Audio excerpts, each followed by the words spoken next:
نبی پاک علیہ السلام نے فرمایا 3 بندے ہیں اللہ پاک انہیں دیکھ کر مسکراتا اور کیا ہوتا ہے فرمایا اور بہت خوش ہوتا ہے. اب وہ 3 بندے کون سے ہیں چیک کر لیں ان میں ہیں کہ نہیں. فرمایا نمبر 1 وہ بندہ جو رات کو اٹھے بستر چھوڑے اچھی طرح وضو کرے پھر نماز پڑھنے کھڑا ہو جائے اسے دیکھ کر اللہ پاک فرشتوں سے فرماتا ہے اے فرشتوں بتاؤ میرے بندے کو نیکی پر کس نے اکسایا ہے. فرشتے عرض کرتے ہیں مولا تو بہتر جانتا ہے.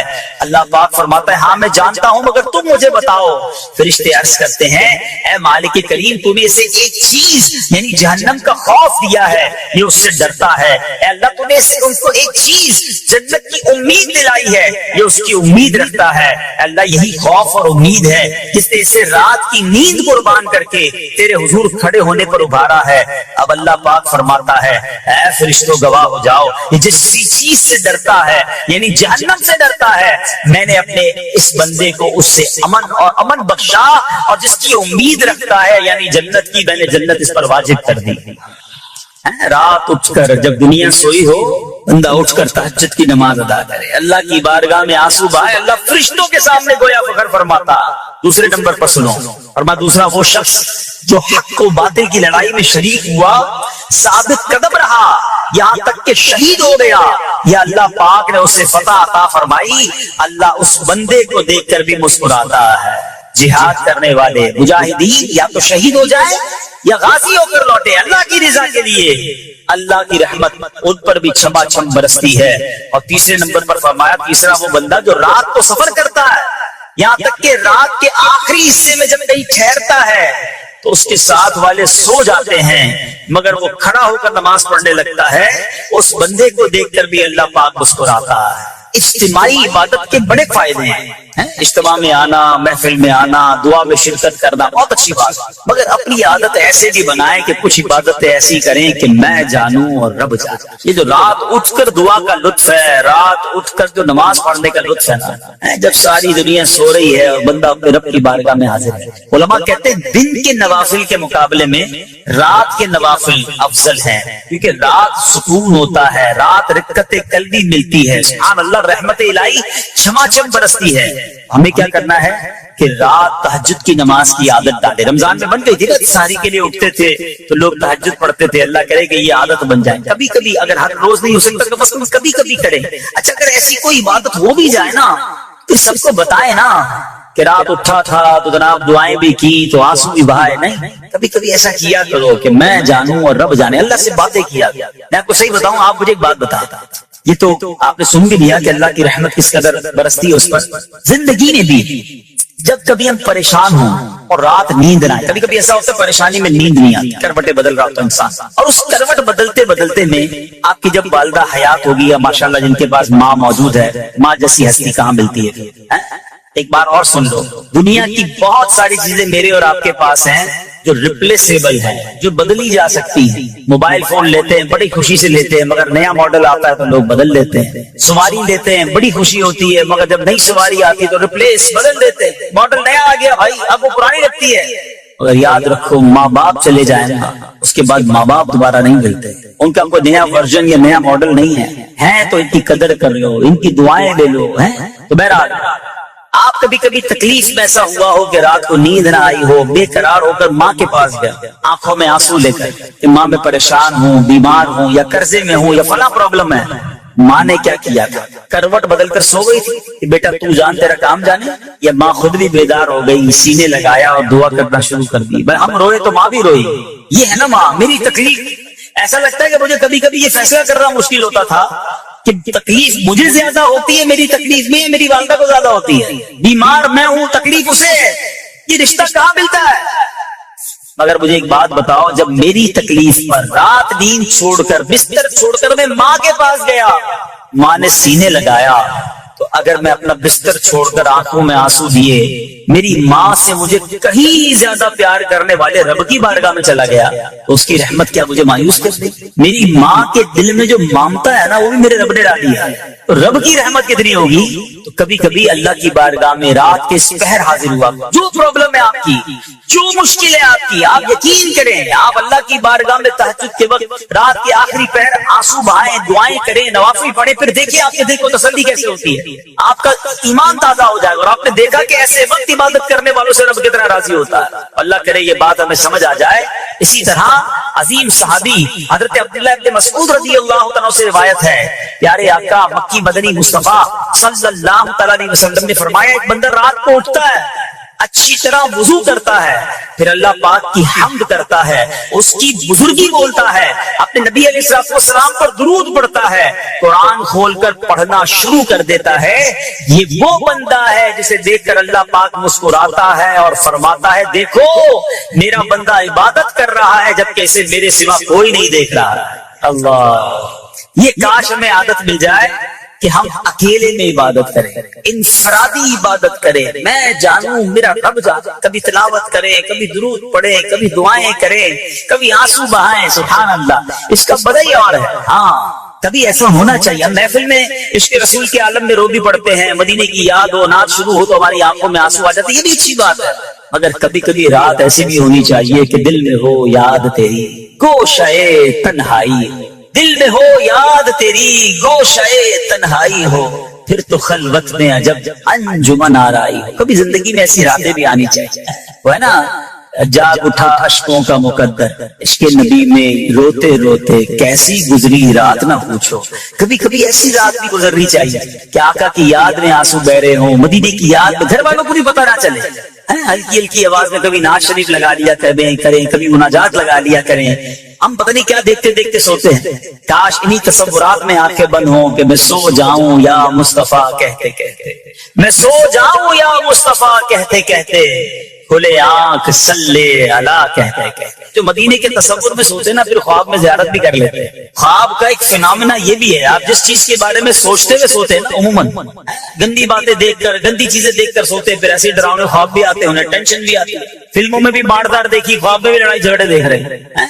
جو مدینے کی یادوں میں سو رہا ہے، جو باوضو سو رہا ہے، جو اللہ کا ذکر کر کے سو رہا ہے، جو نوافل پڑھ کے سو رہا ہے، پھر دیکھو خواب میں بھی کہاں کہاں کی سیر کرے گا انشاءاللہ۔ تو اپنی خلوتوں کو اچھا کریں، اپنے اکیلے وقت کو بھی خوبصورت کریں، آنسو بہائیں، اور سبحان اللہ تہجد پڑھنے والوں کے چہروں پر نور بھی آ جاتا ہے۔ ہاں یہ ایک الگ نعمت انہیں ملتی ہے، اللہ نصیب فرما دے۔ اچھا ایک اور خوبصورت کام ہے، اللہ کریم جنہیں دیکھ کر مسکراتا ہے۔ فرمایا حضرت ابو سعید خدری رضی اللہ تعالیٰ فرماتے ہیں، رسول ذیشان مکی مدنی سلطان صلی اللہ تعالیٰ علیہ وسلم نے فرمایا، 3 بندوں کو دیکھ کر اللہ پاک مسکراتا ہے۔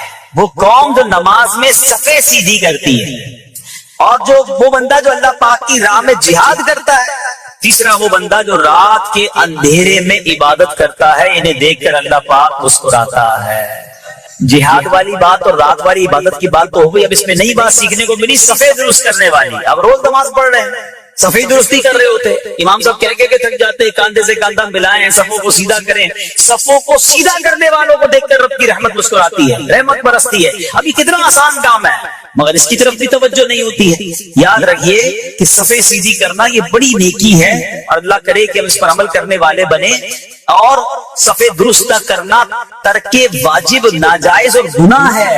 سیدھی صفیں نہیں کرتے، نہیں ناجائز کرتے ہیں، گناہ کرتے ہیں۔ صف درست نہ کرنے سے نماز ناقص رہ جاتی ہے۔ اور یہ بعض اوقات لوگ کہتے ہیں یار ہمیں نماز میں وسوسے بہت آتے ہیں، روایتوں میں آتا ہے صف درست نہ کرنا نماز میں وسوسے آنے کا سبب ہے۔ صفیں ٹھیک نہیں ہوگی نا، عجیب عجیب سی باتیں دماغ میں آنی۔ کیوں؟ حدیث پاک میں آتا ہے شیطان تمہارے درمیان بھیڑ کے بچے کی طرح گھس جاتا ہے، شیطان صفوں میں گھس جاتا ہے۔ صف سیدھی نہ کرنے میں چہرہ بگڑنے کا اندیشہ ہے۔ اب ذرا غور کر لیجیے یہ کتنا ضروری ہے۔ قرآن کریم میں ایک سورت ہے، سورہ صافات، اس مبارک سورت کی پہلی آیت میں اللہ پاک نے فرمایا وَالصَّافَّاتِ صَفًّا، ان کی قسم جو باقاعدہ صفیں باندھے ہوئے ہیں۔ حضرت عبداللہ ابن مسعود فرماتے ہیں یہاں صفیں باندھنے والوں سے مراد فرشتے ہیں۔ حضرت جابر بن سمورہ رضی اللہ تعالیٰ فرماتے ہیں ایک دن پیارے آقا مکی مدنی مصطفیٰ صلی اللہ علیہ وسلم تشریف لائے اور فرمایا تم ایسے صف کیوں نہیں بناتے جیسے فرشتے صفیں بناتے ہیں؟ ہم نے عرض کی یا رسول اللہ صلی اللہ علیہ وسلم فرشتے کیسے صف بناتے ہیں؟ فرمایا پہلے اگلی صف مکمل کرتے ہیں اور خوب مل کر کھڑے ہوتے ہیں، ہیں. سبحان اللہ, مبارک ہو ان مسلمانوں کو جو صفے سیدھی کرتے ہیں, اچھی طرح کاندھے سے کاندھا ملاتے ہیں, گویا یہ فرشتوں کا کام کر رہے ہیں, فرشتوں والا کام کر رہے ہیں. تفسیر طبری میں ہے, فاروق اعظم رضی اللہ عنہ کا یہ معمول تھا, جب نماز پڑھانے لگتے تو نمازیوں کو فرماتے صفے سیدھی کر لو, اے فلاں ذرا آگے ہو جاؤ, اے فلاں ذرا پیچھے ہو جاؤ. پھر فرماتے بے شک اللہ پاک تمہیں فرشتوں کی طرح دیکھنا پسند فرماتا ہے. تو صفے سیدھی رکھنا یہ فرشتوں کا انداز ہے, اور اللہ کی رحمت خوب برستی ہے, گویا رب مسکراتا ہے انہیں دیکھ کر. ایک عورت حضرت سیدنا حسن بصری رحمت اللہ تعالی کے پاس آئی اور کہا کہ اے شیخ, میری لڑکی فوت ہو گئی ہے, میں اسے خواب میں دیکھنا چاہتی ہوں. حضرت حسن بصری رحمت اللہ تعالی نے فرمایا کہ 4 رکعت نفل اس طرح ادا کرو کہ ہر رکعت میں سورہ فاتحہ ایک مرتبہ اور سورہ تکاثر الہاکم التکاثر, یہ پوری جو سورت ہے یہ ایک مرتبہ پڑھو, اور یہ نماز عشاء کی نماز کے بعد پڑھ کر پہلو کے بل پیارے آقا علیہ الصلوۃ والسلام پر درود پڑھتے ہوئے سو جاؤ یہاں تک کہ تمہیں نیند آ جائے. اس عورت نے اپنی مرحوم بیٹی کو خواب میں دیکھنے کے لیے یہی عمل کیا, یہی فارمولہ اپنایا, یہی وظیفہ اپنایا. اس عورت نے خواب میں کیا دیکھا؟ ماں اپنی بیٹی کو تکلیف میں نہیں دیکھ سکتی. اب اس عورت نے خواب میں دیکھا کہ اس کی بیٹی عذاب میں گرفتار ہے, گندک کا لباس اس کا پہنا ہوا ہے, ہاتھ بندھے ہوئے ہیں اور پاؤں میں آگ کی زنجیریں. اب جب یہ عورت بیدار ہوئی تو بہت افسردہ, ظاہر ہے ماں اگر اپنی بچی کو عذاب میں دیکھ لے تو کون سی ماں سکون میں ہوگی. حضرت حسن بصری رحمت اللہ تعالی کے پاس آئی اور آ کر کہا کہ حضور میری بیٹی تو عذاب میں ہے. آپ نے فرمایا کچھ مال صدقہ کرو. اب کہتے مال صدقہ کرو, امید ہے کہ اللہ عز و جل اسے معاف فرما دے گا. حضرت حسن بصری رحمت اللہ تعالی اسی رات سوئے. ایک دن کے بعد آپ آرام کر رہے ہیں, آپ نے عالم خواب میں خود کو جنت کے باغ میں دیکھا. ایک خوبصورت تخت پر ایک حسین و جمیل عورت بیٹھی ہوئی تھی, سر پر نور کا تاج سجا ہوا ہے. کہنے لگی اے حسن کیا آپ مجھے نہیں جانتے؟ حضرت حسن بصری رحمت اللہ تعالی نے فرمایا کہ نہیں میں تو نہیں جانتا. تو وہ عورت وہ خاتون کہتی کہ میں اسی عورت کی بیٹی ہوں جو کل آپ کے پاس آئی تھی, آپ نے جس کو وظیفہ بتایا تھا. حضرت حسن بصری رحمت اللہ تعالی نے فرمایا کہ تمہاری ماں تو بتا رہی تھی تم عذاب میں ہو, تم بڑی تکلیف میں تھی. کہ حضور بات تو یہی ہے, میری ماں نے سچ کہا تھا. آپ نے پوچھا پھر یہ مقام کیسے ملا, آج تو جنت کی نعمتیں تمہارے ساتھ. اس لڑکی نے کیا کہا, بڑی زبردست بات ہے. کہتی ہے کہ ہم 70,000 افراد تھے جو عذاب میں مبتلا تھے, مگر ایک نیک آدمی ہمارے قبرستان سے گزرا, اس نے سرکار دو عالم صلی اللہ تعالی علیہ وسلم پر درود پڑھا اور اس کا ثواب ہمیں پہنچایا. اللہ عز و جل نے اس درود کو اس کی طرف سے قبول فرمایا, اور ہم تمام کو اس درود شریف کی برکت سے اس عذاب سے نجات عطا فرمائی, اور مجھے یہ مرتبہ ملا جو آپ اپنی آنکھوں سے مشاہدہ کر رہے ہیں. 70,000 افراد قبرستان کے مردے جن پر عذاب ہو رہا تھا, مگر ایک نیک شخص گزر کر درود پاک پڑھ کر ساری قبر والوں کو ایصال ثواب کرتا ہے تو 70,000 لوگوں سے عذاب گویا دور کر دیا جاتا. اے بچے بچے اسلامی بھائیو, کتنے سارے بدنی پھول اس واقعے سے ملتے ہیں. قبرستان جانا چاہیے, وہاں جا کر فضول باتیں نہیں. آج کل تو قبرستان میں بھی برے کام ہو رہے ہیں, معاذ اللہ. منشیات فروشوں نے, بہت سارے غلط کام کرنے والوں نے قبرستان کا رخ کیا. ارے یہ تو عبرت کی جگہ ہے, جہاں کسی کی قبر میں عذاب ہو رہا ہے, کسی کی قبر جنت کا باغ ہے, وہاں جا کر تو آنسو بہانے. جی ہاں, حضرت عثمان غنی رضی اللہ تعالیٰ ذوالنورین, ذرا مرتبہ سوچئے گا, ذوالنورین ہیں, خلیفۃ المسلمین ہیں, امیر المومنین ہیں, مگر آپ جب قبرستان جاتے, کبھی کسی قبر کے پاس جاتے, زاروں کتار روتے, اتنا روتے کہ آپ کی داڑھی آنسوؤں سے تر ہو جاتی. کسی نے کہا حضرت نہ آپ حشر کی بات پر اتنا روتے ہیں, نہ جہنم کے تذکرے پر اتنا روتے ہیں, آپ قبرستان میں آتے ہیں یا قبر کی بات ہوتی ہے بڑا روتے ہیں. فرمایا بات یہ ہے کہ یہ قبر ہی پہلی منزل ہے, جو اس قبر میں پاس ہو گیا, اس امتحان سے پاس ہو گیا, وہ آگے بھی کامیاب ہو جائے گا. جو قبر میں پھنس گیا اس کی اگلی منزل بھی بڑی خطرناک ہونی ہے۔ آج کچھ لوگ یہ بھی کہتے ہیں ہم تو شراب نہیں پیتے، یہ شراب کی دکان چلانے والے کچھ ملکوں میں کہتے ہیں ہم تو کافر کو شراب بیچتے ہیں، یہ جناب کافر کے لیے بھی شراب رکھی ہے۔ حضرت علامہ مولانا مفتی محمد امجد علی اعظمی علیہ رحمت اللہ کبھی فرماتے ہیں کہ کافر یا بچے کو شراب پلانا بھی حرام ہے، اگرچہ بطور علاج پلائے، اور گناہ اسی پلانے والے کے ذمے۔ مجھے تو کبھی کبھی سمجھ نہیں آتی، اللہ کرے میں جو آج بیان کرنے جا رہا ہوں کوئی ایسا مجھے سن لے جس کے دل پر یہ چوٹ لگ جائے، جو ایئر لائن میں کام کرتے ہیں، مسلمان ہوتے ہیں مگر شراب سرو کر رہے ہوتے ہیں۔ ارے تف ہے ایسی روزی پر جو تمہیں حرام کی طرف، اللہ کے عذاب کی طرف لے جا رہی ہے، اور تم مسکرا مسکرا کر لوگوں کو شراب پیش کر رہے ہو۔ توبہ توبہ توبہ، اللہ رب العالمین کو کیا جواب دو گے؟ نہ کرے ایسا کام۔ اگر مجھے دنیا بھر میں کوئی ایسا سن رہا ہے جو کسی ایسے سٹور پہ کام کرتا ہے جہاں شراب صرف کی جاتی ہے، چھوڑ دو ایسی نوکری، نہ کرو ایسا کام۔ اللہ غیب کے خزانوں سے تمہیں حلال روزی عطا فرمائے گا۔ مجھے یاد آ گیا، ایک بار ہم اٹلی میں تھے، مدنی قافلے میں، اسی طرح کا کچھ بیان تھا۔ ایک شخص، ایک مسلمان میرے پاس آیا اور آ کر کہتا ہے کہ میرا جی تو بڑا چاہتا ہے کہ میں حلال کماؤں، لیکن ہمارے سٹور پہ شراب بیچی جاتی ہے، اگر میں شراب نہیں بیچوں گا تو ہمارے سٹور پہ گاہک کم آئیں گے، گاہک کم آئیں گے تو میری روزی کا کیا ہوگا، بچوں کا کیا ہوگا، کاروبار کیسے چلے گا؟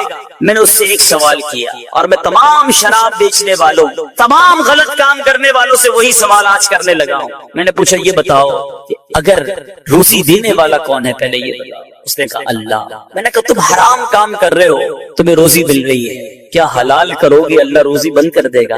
اللہ کی فرما برداری کرو گے کیا وہ رزق کے دروازے بند کر دے گا؟ آج تم اس کی نافرمانی کر رہے ہو، وہ تمہیں دے رہا ہے۔ تھوڑی دیر اس کی آنکھوں میں آنسو آ گئے، کہتا ہے آج کا دن ہے، اس کے بعد میرے سٹور پہ آئندہ کبھی شراب نہیں بیچو۔ کچھ دنوں بعد پھر ملاقات ہوئی، کہتا ہے جب سے شراب بیچنا بند کی ہے اللہ نے سکون بھی دے دیا ہے، روزی میں برکت بھی دے دی۔ ہمت تو کرے نا، پہلے ہی سوچ لیتے ہو کہ ہمارا کیا ہوگا۔ ارے اللہ پر بھروسہ رکھو، جب رزق دینے والا وہ ہے تو ہم کیوں ایسا کاروبار کریں؟ بہرحال میٹھے میٹھے اسلامی بھائیوں، نبی پاک علیہ الصلوۃ والسلام فرماتے ہیں اللہ عز و جل نے شراب اور اس کی قیمت یعنی کمائی، مردار اور اس کی کمائی، خنزیر اور اس کی کمائی کو حرام قرار دیا ہے۔ خدا را اس کی کمائی نہ کمانا، کبھی اس میں ہاتھ نہ ڈالنا۔ میٹھے میٹھے اسلامی بھائیوں، قرآن مجید فرقان حمید کس طرح شراب اور جوئے کے بارے میں ہماری رہنمائی کرتا ہے۔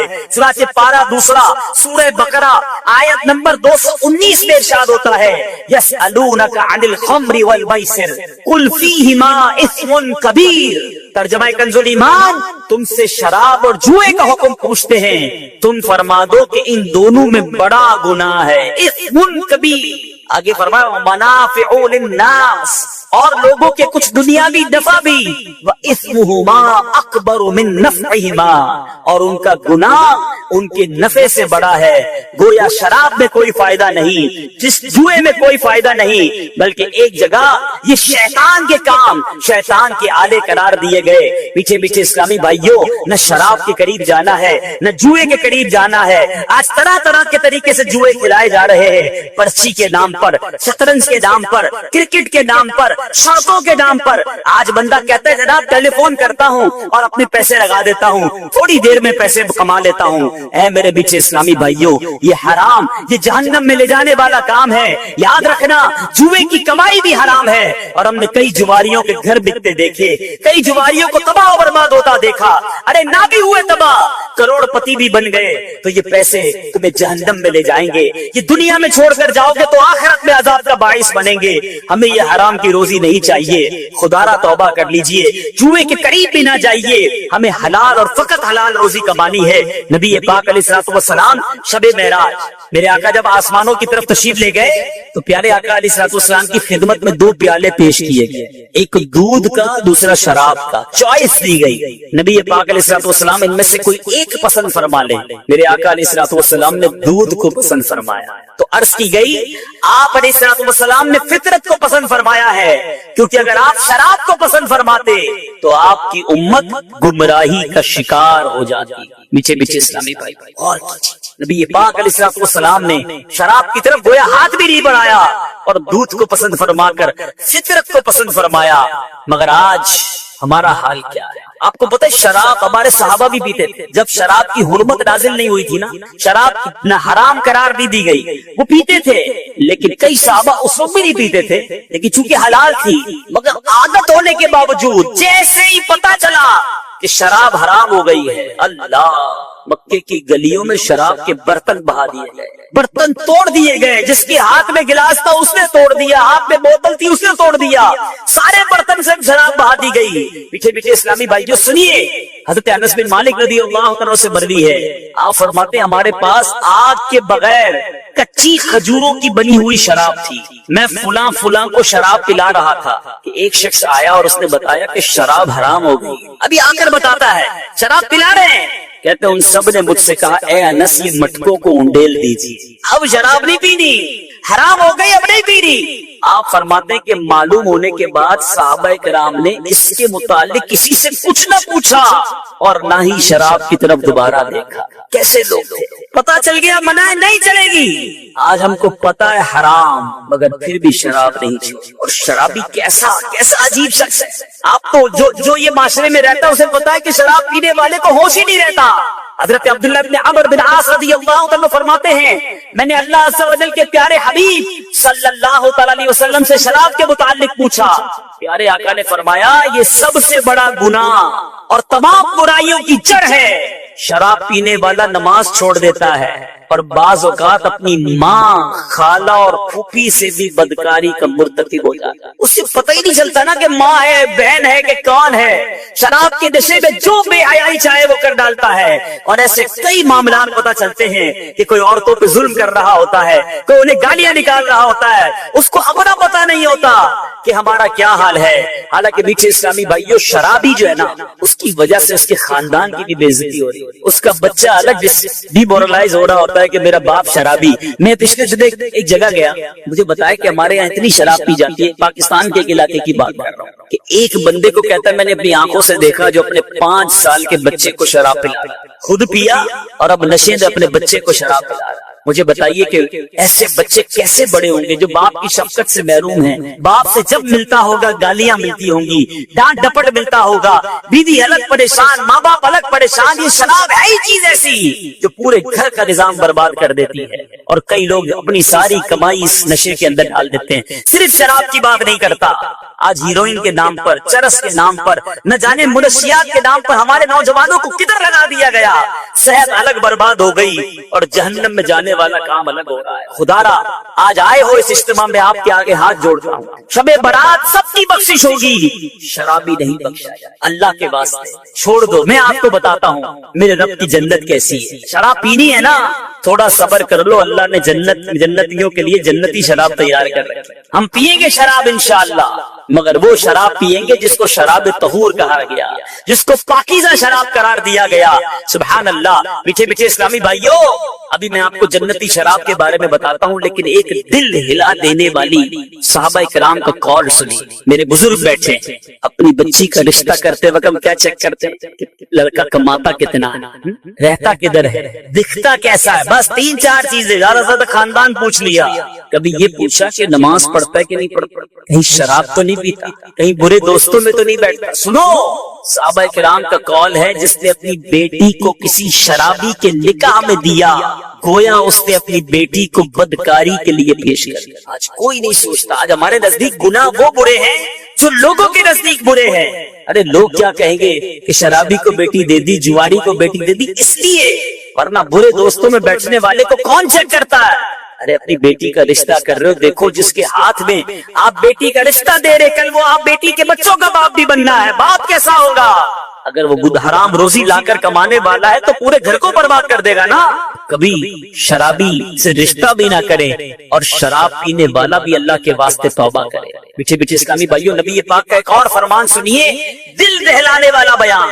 نہ شرابیوں کے ساتھ بیٹھو, میرے آقا کہتے ہیں, نہ شرابیوں کے ساتھ بیٹھو, نہ ان کے بیمار ہونے پر عیادت کرو, اور نہ ہی ان کے جنازوں میں شرکت کرو.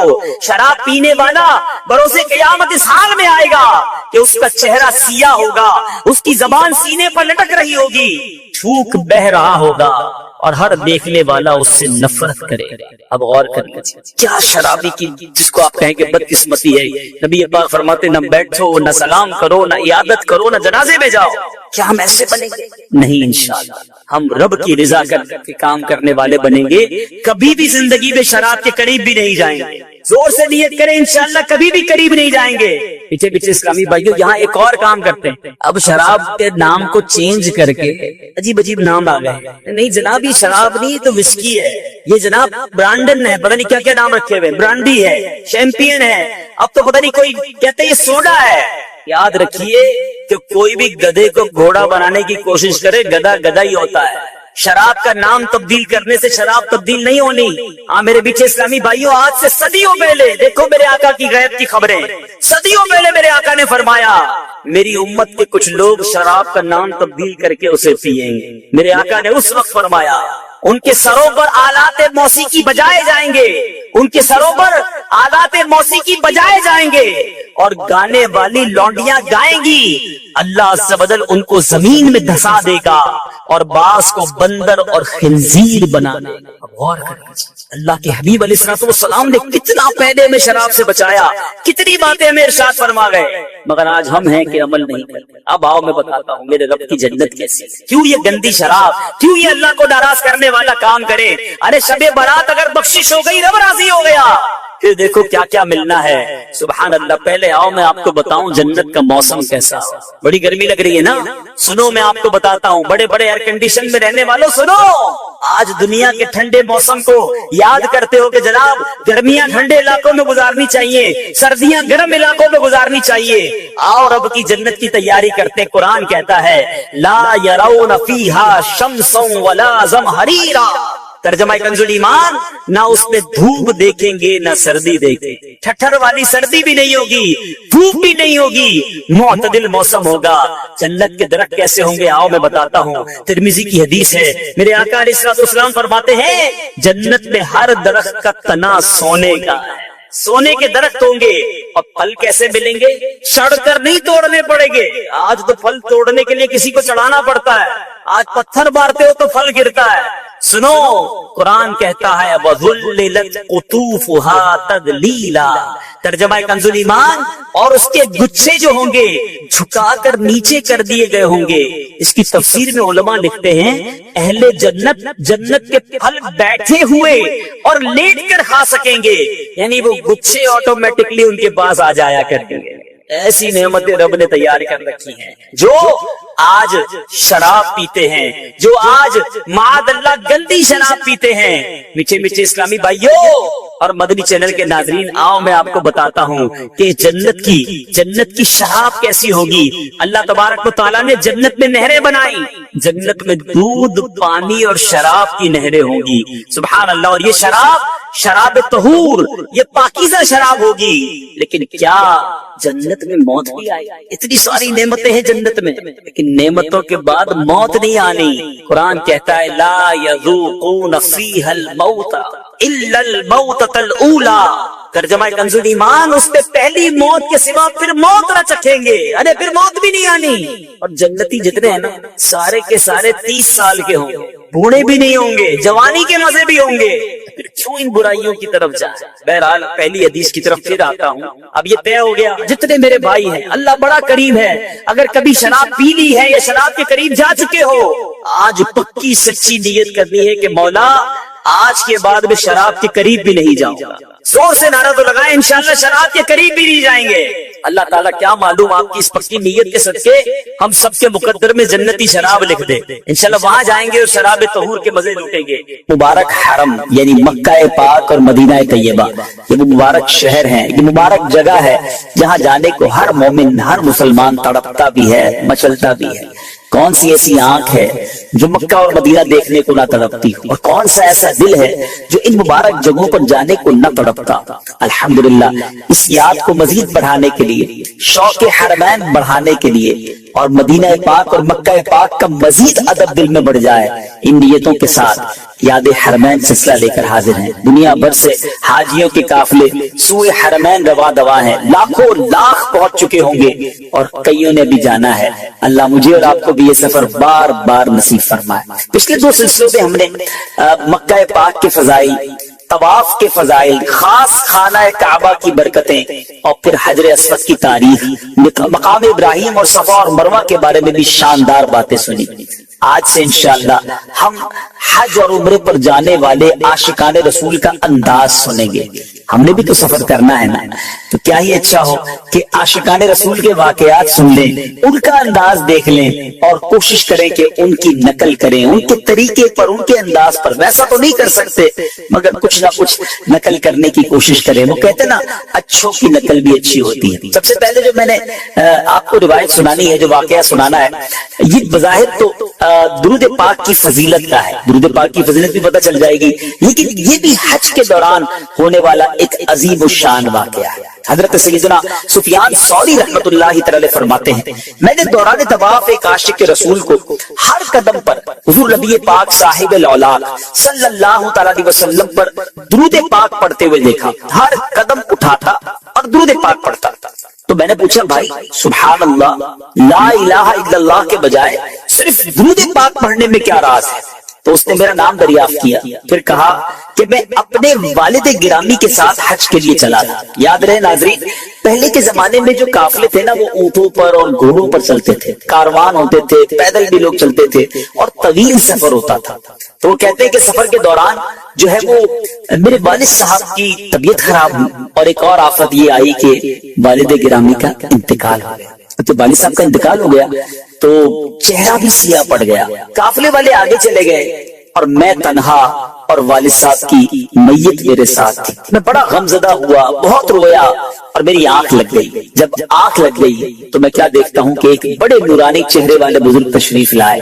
میرے والد صاحب کے چہرے پر ہاتھ پھیرا، ان کا جو پیٹ پھول گیا تھا اس پر بھی ہاتھ پھیرا، پیٹ بھی اپنی اصلی حالت میں آ گیا، چہرہ جو سیاہ پڑ گیا تھا 14ویں رات کے چاند کی طرح چمکنے لگا۔ وہ بزرگ جانے لگے تو میں نے انہیں روک لیا اور کہا کہ حضور، اس ویرانے میں، اس بے سر و سامانی کے عالم میں آپ نے جو میری دستگیری فرمائی ہے، اپنا تعارف تو کروائیے۔ کہ تو مجھے نہیں جانتے، میں جناب محمد عربی صلی اللہ تعالی علیہ وسلم ہوں۔ تمہارا والد بڑا گناہگار تھا مگر یہ مجھ پر درود پاک کثرت سے پڑھتا تھا۔ سبحان اللہ۔ اور آقا فرماتے جس کا مضمون ہے کہ جو مجھ پر کثرت سے درود پاک پڑھتا ہے میں اس کی فریاد رسی کرتا ہوں۔ پھر اس شخص نے کہا میری آنکھ کھل گئی۔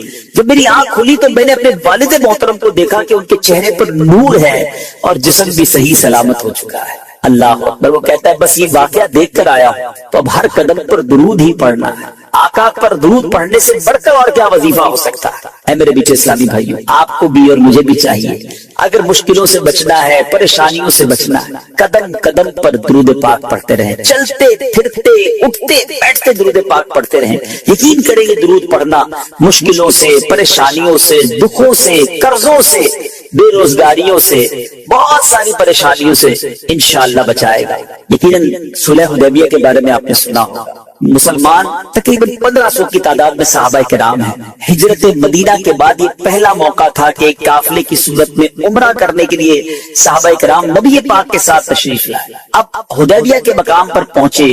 اب حدیبیہ مکہ پاک سے آج کے دور میں دیکھیں تو 100 کلومیٹر کے قریب ہے، یعنی قریب پہنچ چکے تھے۔ 1500 صحابہ احرام کی حالت میں تھے، مگر اب یہ ارادہ تھا کہ عمرہ کرنا ہے، مگر یہ بھی خوف تھا کہ کفاران مکے میں انٹر ہونے دیں گے کہ نہیں، ہمیں موقع دیں گے کہ نہیں، کیونکہ بڑی تکلیف کے ساتھ یہ صحابہ مکے سے مدینے گئے تھے۔ اب ایک سفیر بنا کر سیدنا عثمان غنی رضی اللہ تعالیٰ عنہ کو مکے بھیجا گیا کہ وہ جا کے مذاکرات کریں اور یہ طے کروا لیں، کسی طرح اجازت مل جائے کہ یہ صحابہ کرام نبی پاک کے ساتھ جو ہے وہ عمرہ کر لیں۔ مگر ان لوگوں نے یہ طے کیا، معاہدے میں یہ لکھوایا کہ مسلمان اس سال عمرہ نہیں کر سکے گا، یعنی یہ جو قافلہ ہے اس کو مکے میں عمرہ کرنے کی اجازت نہیں دی جائے گی۔ مگر حضرت عثمان غنی رضی اللہ عنہ چونکہ مکی گئے تھے، مکہ شریف پہنچ چکے تھے اور مذاکرات ہو رہے تھے، تو انہوں نے کہا اب آپ مکے آ گئے ہیں تو آپ طواف کر لیجئے، البتہ آپ کے قافلے والوں کو ہم طواف اور عمرے کی اجازت نہیں دیں گے۔ عثمان غنی رضی اللہ عنہ کے پاس موقع تھا،